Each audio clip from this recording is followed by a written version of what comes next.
back. Unbotchable is back, and we're better than ever for episode 10 of the Unbotchable podcast. I am your host, Bryant Niles. We've been gone for quite some time. A lot of new things have occurred, a lot of new changes, a lot of new articles and the like have come out since the last time we've chatted. So in this episode, I'm just going to go over a few of the big stories and things that have come out over the past maybe 2 weeks, give or take. And I want to start with the story that took All In and All Out week and turned it on its head and made the entire wrestling community confused and didn't understand how this was happening again, and that is CM Punk getting into another backstage fight, we'll call it, and this time being let go of his contract by AEW. He got released on Payback Saturday, which, let's be honest, it was kind of a jab, trying to steal their thunder on WWE's pay-per-view night. And that the whole night, that was the story. The story was CM Punk leaving AEW. Obviously, everyone knows about the Jack Perry backstage, we'll call it a disagreement. There's been multiple sides to each story. This one's no different. Jack Perry has his side. He's still indefinitely suspended by AEW at this point. CM Punk had his story. Obviously, they like Jack Perry's story just a little bit better. And CM Punk was fired immediately. He had 2 contracts with AEW. Both of them were immediately terminated. He was just on, I believe it was a UFC show or some other MMA style show as a commentator. He said he has about 2 months that he has more of a summary. He said that he has nothing to do for about 2 months. Whether that means he has a no-compete clause for 2 months, or 2 months, whether it means that, he talked to another company, and that's when they'd agreed he would come back.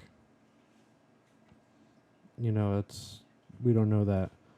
We don't know which one's true, what's not true. He's not going to specify which is which.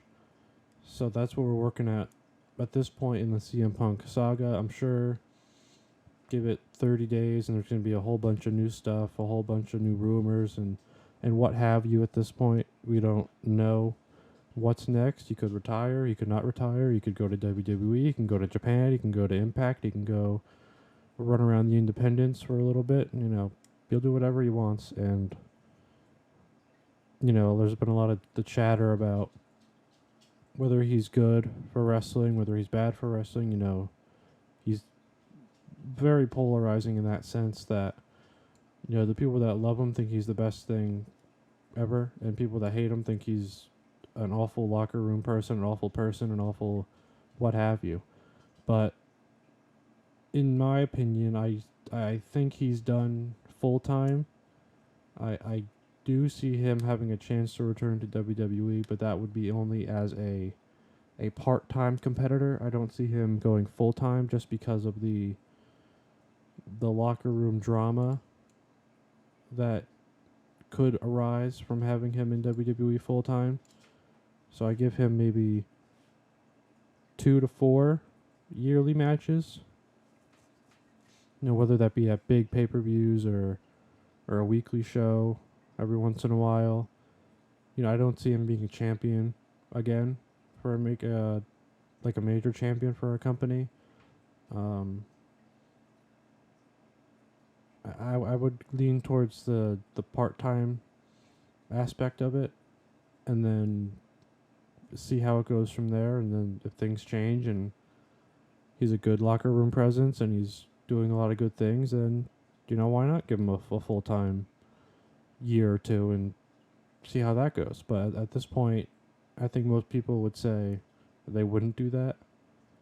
But we still have, according to him, about 2 months of him being free. So we're a little far down the line to determine anything on that stage.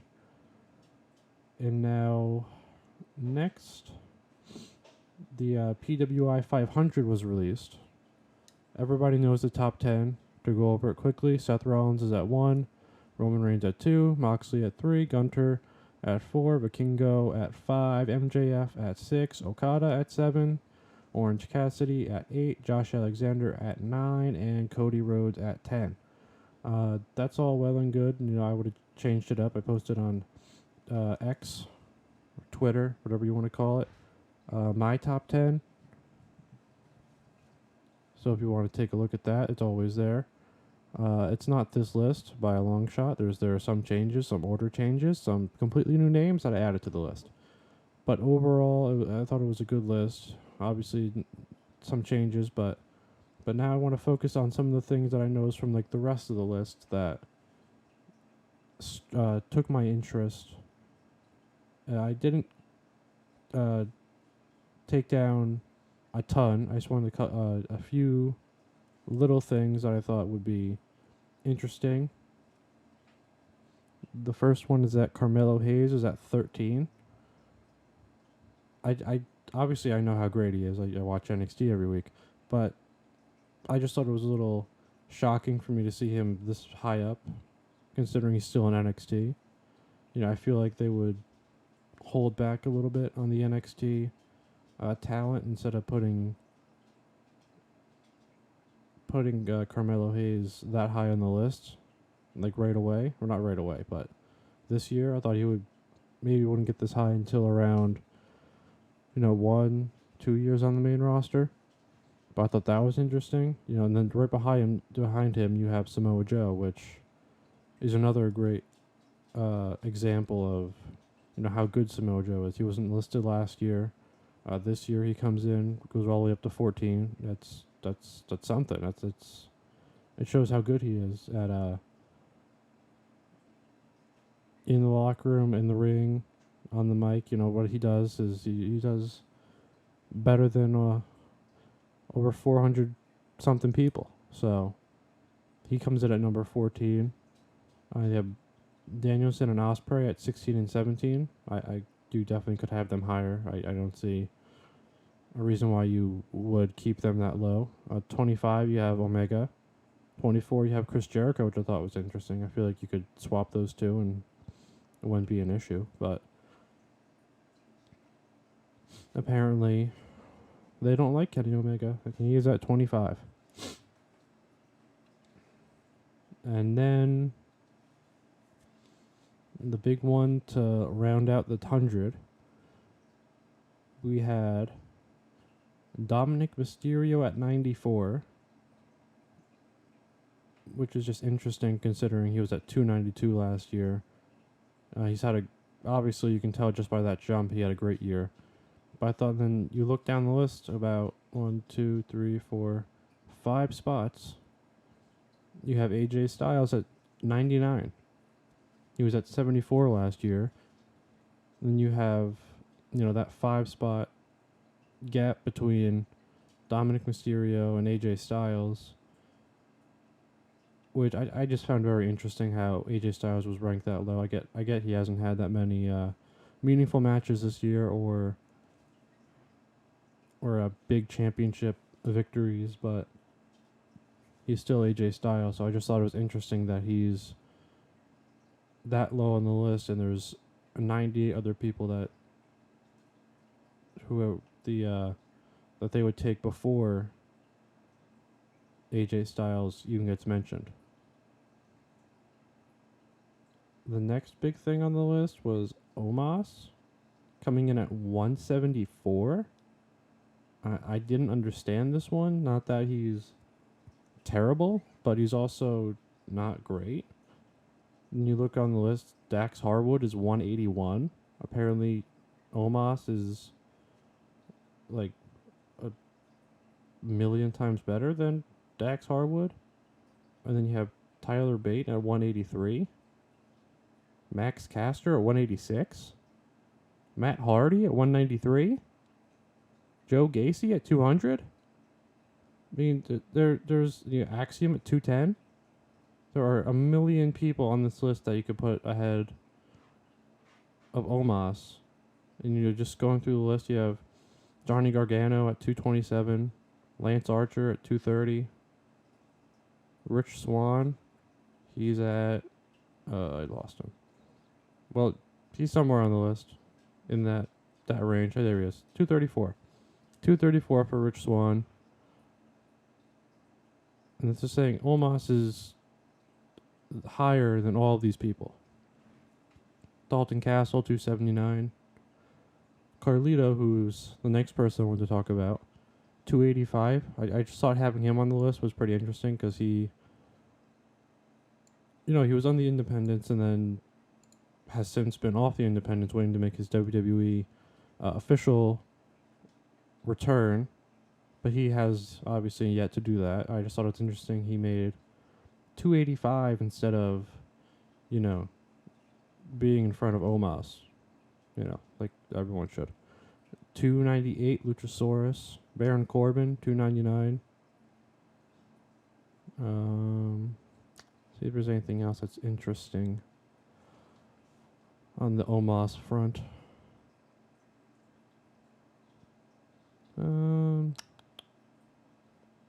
Yeah, that looks like, AR Fox, 390. Carl Anderson, 389. There's a lot of wrestlers on here that, you would take over Omos. Karrion Kross is at 440, which, whatever. Take that how you want. It's obviously a terrible idea to have him that low, but, to each his own, I guess.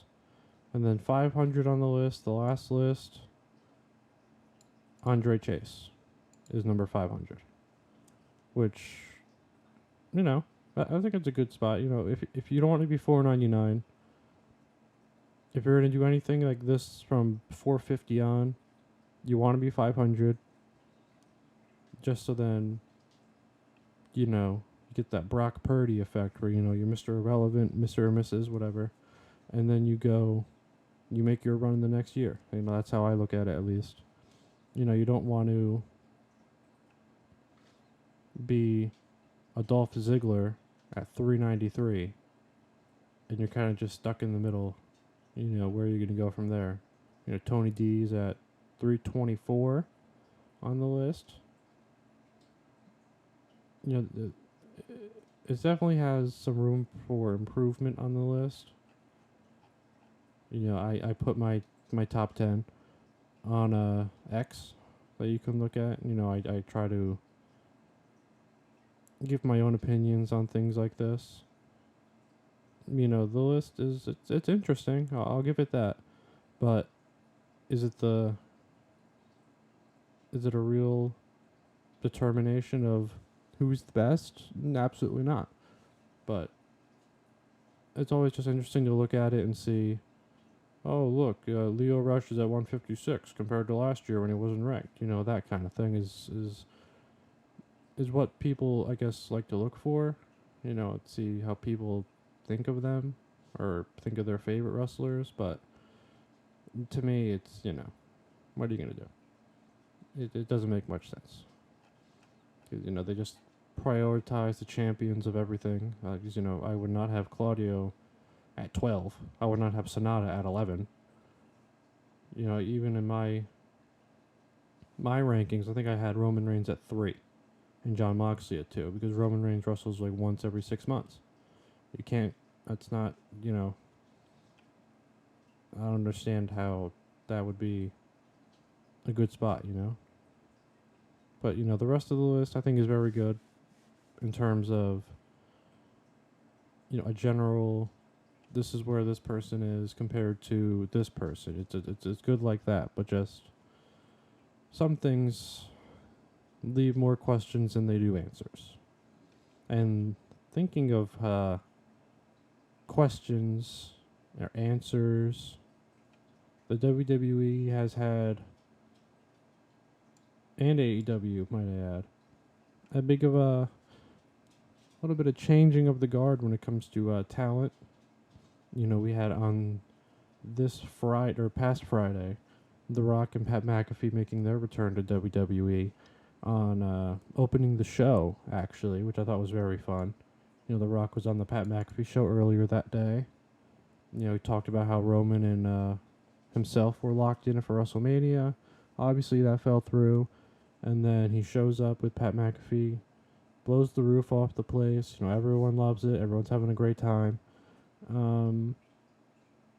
Yeah, everyone's getting very excited about the possibility of The Rock and Roman Reigns now. I don't know why everyone's getting so excited for it because it is September. I do not think they're staying until or having a continued role until at least next May, or not May, like March maybe, February. So I think got pump the brakes a little bit on that one. I don't see why people are getting so excited saying how he's returned and he's back and he's doing this and doing that. And until they say, he's staying and he's going to have this many shows like they did with John Cena, it's not the same thing. And then Nia Jax made her return on Monday Night Raw. Everyone seemed to hate it. I seem to be the only one that loved it. I don't see the big issue. This is everyone's saying, "Oh, she's too dangerous. She doesn't wrestle safely." Okay, well, you also don't wrestle, so you don't know how to wrestle safely either. And secondly, that's just what this is. It's not a pretty little pageant that they're doing. It's a physical sport. People are going to get hurt. You can't always do everything perfectly. You had Takeshita and Kenny Omega on their all-out match. Like 3 minutes into the match, Takeshita drops him on his head. And that wasn't planned. That wasn't something that they said, "Oh, yeah, drop me on my head. It's a good idea." No, he's one of the best wrestlers in the world, and he drops probably the best wrestler in the world on his head. Just starting the match, and everyone's like, "Oh, it's okay." But then, I just don't see the... It's not the same, like, respect that's given to everybody. If one person does it, it's okay. Ridge Holland does it, it's awful, he's terrible, blah, blah, blah. But, that's the one thing I don't understand. That shouldn't be your reason for not wanting someone to wrestle. I was on Twitter and I was seeing compilations of her, doing moves incorrectly or making someone, have a rough spot. But I don't think that's fair. I don't think that makes really any sense to compare, a few bad spots that everyone has to say that someone's not good enough to do something they did at the highest level. It just doesn't make any sense to me. Darby Allin's always throwing himself out of the ring and doing that to himself, and everyone seems to... They say, "Oh, Darby, you shouldn't be doing that," but then they love it. She's not trying to hurt someone, which I think is what the main thing should be. It's not like she's out there, trying to throw Asuka and hurt her, or throw Bailey off a stage and hurt her too. It just doesn't make any sense to make that as your crowning reason why she doesn't belong. Because it doesn't make any sense. I think her first run was great. They had ups and downs with the women's tag team title was a rough patch because how the titles were presented. But when she was former women's champion, she's had some good stories, and I don't see why she wouldn't be able to do it again. I think she's... I posted on X that she was, a fresh breath of air to the women's division, because it was getting a little bit I don't want to say stale, but it was a lot of the same matchups you would see on the shows weekly, and then only the pay per view show would have a different kind of match to it. So I think that this is good.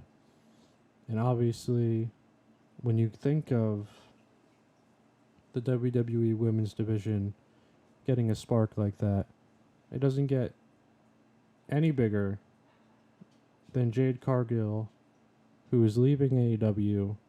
She's on her way to the Performance Center this very week and is expected to be with WWE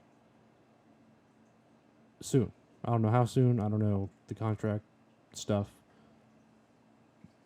but expected soon. They believe she'll go right to the main roster. So, this is big news. This is the WWE haven't had someone come in like this. I would say since AJ Styles. This is probably the biggest name since then. The biggest women's name ever to come over. Since Asuka and Kairi Sane's on her way back as well, sometime in September. That one we don't know. Whenever she's done with all her other engagements that she has going on, which is another big get for the WWE. Having Kairi Sane is someone that she's easily top 3, 4 in the world. So when you add someone like that, it bolsters your divisions. It makes television more exciting. It makes pay-per-views more exciting. It makes just an overall better product where you can throw one of the top out there and let her go to work. They lost Sasha Banks, obviously, quite a while ago. They've never really recovered from that, but they're about to. And Jade Cargill, Kairi Sane, Nia Jax, this is how you build, a proper division over time. You can try to, throw things out there and make things work, but if you don't have those names that people know and instantly want to tune in for, then you don't really have much going for you. That's why LA Knight's been such a great success, because people tune in to see him, and they don't tune in to see some people that they try to push and build for. So that's what the hard thing is about wrestling. You have to make somebody want to care about somebody that they wouldn't care about otherwise. So it's hard. They try it with all the Triple H's returns of the past year. There've been some good ones. Chelsea Green's been doing great. LA Knight, if you consider him a return, since it was more of a character ship, but he's been doing great. Bronson Reed, I'd say he's been doing okay. He's getting people on his side. Ciampa, his return to character has been great for him. I think when Johnny Gargano comes back, it'll work great for him. Karrion Kross has been doing, in my opinion, great. Just the fans haven't, gravitated towards him. I think this is going to be a big thing for WWE.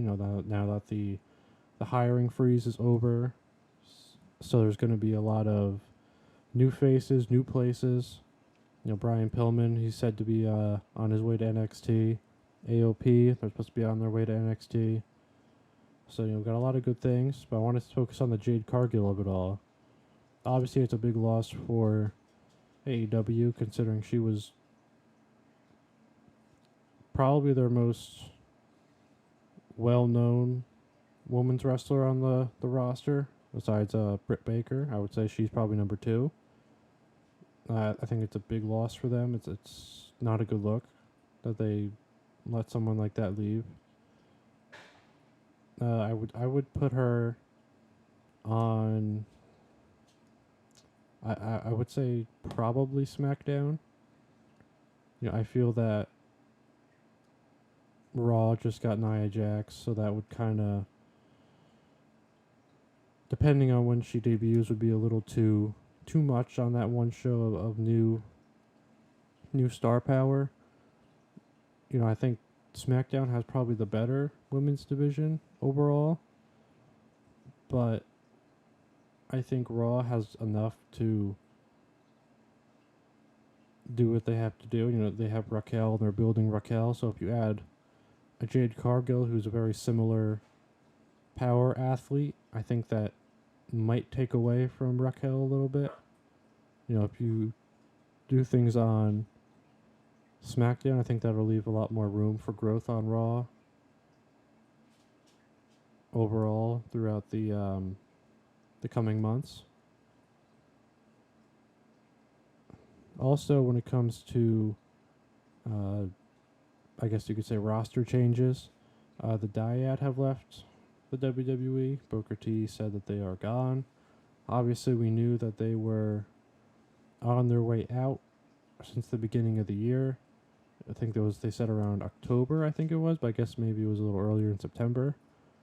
So they're gone. That leaves a schism with just Joe Gacy and Ava. I will see how that goes from here, but they are out of the WWE. And the last big news piece that I'm going to cover in this episode, it's going to be a shorter episode. Just a little recap of the last week or two. Becky Lynch is the new NXT Women's Champion. That adds a lot more star power to the show. That now has 2 main roster talents as their champions, with Dominic Mysterio as North American Champion and Becky Lynch as the NXT Women's Champion. Carmelo Hayes is still your NXT Champion. And Tony D and Stax are still your tag champions. But, that kind of... it's going to bring a lot more eyes to the show. I would say this week you'll get a pretty good idea of the power that the main roster stars have on NXT. What comes next for Becky Lynch and Stratton is going to be an interesting one. I wouldn't be surprised to see Stratton on the main roster quite soon. She probably has her rematch and then maybe goes right to the main roster, because I don't think she has anything else to do in NXT at this point. But I think that's going to be an interesting story to watch throughout the coming months. I think it's going to be one of those stories where you look at it every week and say, yeah, someone beat Becky Lynch. Did someone take the title off Becky Lynch? And, if they do, then, then there's their moment to propel themselves into a superstardom. Who could beat Becky Lynch is a tough question at the moment. I really don't know, because I don't think it's going to be Stratton, and she was obviously the top heel over there. So there's like Blair Davenport, Cora Jade, but Cora Jade hasn't come back yet, and Blair Davenport's having her matches and building up and getting people to want to see her more.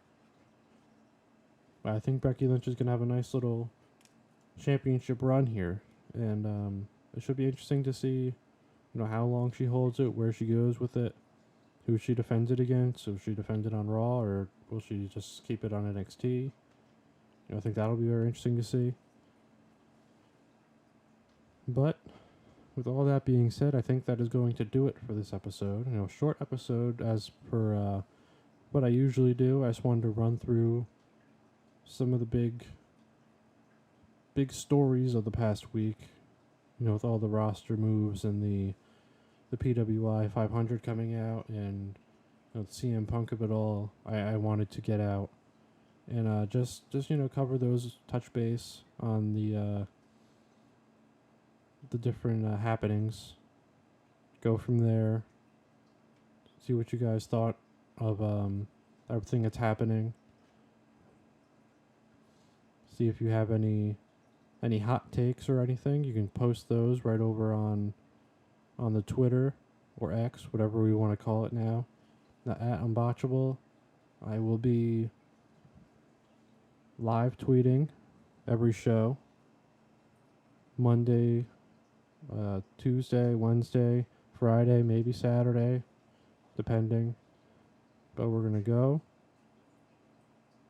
That's all for this episode. Make sure you let me know what you think of everything from this past week or so. Leave what you would put your top 10 wrestlers in the world for 2023, what you would put. But as always,